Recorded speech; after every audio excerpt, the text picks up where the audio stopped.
Welcome to AP DSC 2025.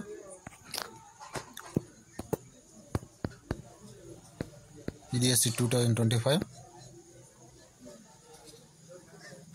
జనవరి 30 జనవరి 2025. అంతర్జాతీయ వార్తలు. Gaza సంధి ఒప్పందంపై చర్చ కోసం ఇజ్రాయెల్ ప్రధాని నెతన్యాహు అమెరికాకు వెళ్లనున్నారు. అమెరికా అధ్యక్షుడు ట్రంప్ ఆ దేశ ప్రజలకు ఆదాయ పన్ను రద్దు చేయాలని ప్రతిపాదించారు. జాతీయ వార్తలు. ఇస్రో శ్రీహరికోట నుండి NVS-2 ఉపగ్రహాన్ని విజయవంతంగా ప్రయోగించింది. నిన్న న్యూఢిల్లీలోని విజయ్ చౌక్లో బీటింగ్ రిట్రీట్ వేడుక జరిగింది. మహాకుంభమేళలో జరిగిన తొక్కిసలాటలో 30 మంది ప్రాణాలు కోల్పోయారు మరియు 60+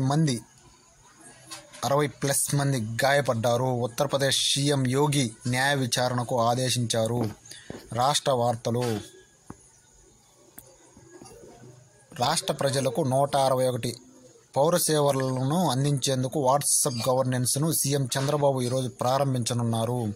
రిపబ్లిక్ డే పరేడ్లో ఆంధ్రప్రదేశ్ ఏటికొప్పాక బొమ్మల శకటం 3వ స్థానంలో నిలిచింది. యూపీ, త్రిపుర 1-2 స్థానాల్లో నిలిచాయి. క్రీడా వార్తలు. T20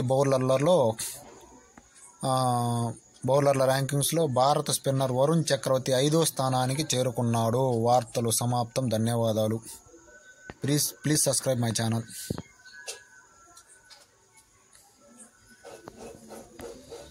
ఏపీ కొత్త డీజీపీగా హరీష్ కుమార్ గుప్తా. ఏపీ కొత్త డీజీపీ హరీష్ కుమార్ గుప్తా నియమితులయ్యారు. 1992 ఐపీఎస్ బ్యాచ్ ఐపీఎస్ అధికారి అయిన ప్రస్తుతం విజిలెన్స్ అండ్ ఎన్ఫోర్స్మెంట్ విభాగం డైరెక్టర్ జనరల్గా బాధ్యతలు నిర్వహిస్తున్నారు.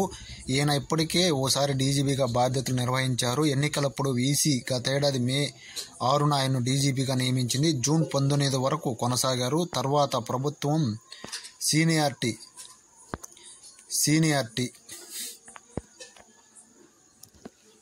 మేరకు తిరుమలరావును డీజీపీగా నియమించింది. ఆయన పదవీ విరమణను చేస్తుండటంతో మళ్ళీ హరీష్ గుప్తాకు అవకాశం కల్పించింది.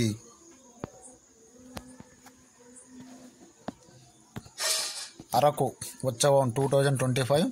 5 ఏళ్ల అనంతరం మళ్ళీ అరకు ఉత్సవం చలి పండుగ నిర్వహణకు రాష్ట్ర ప్రభుత్వం అనుమతి ఇచ్చింది. ఈ మేరకు ఏర్పాట్లు చేపట్టింది.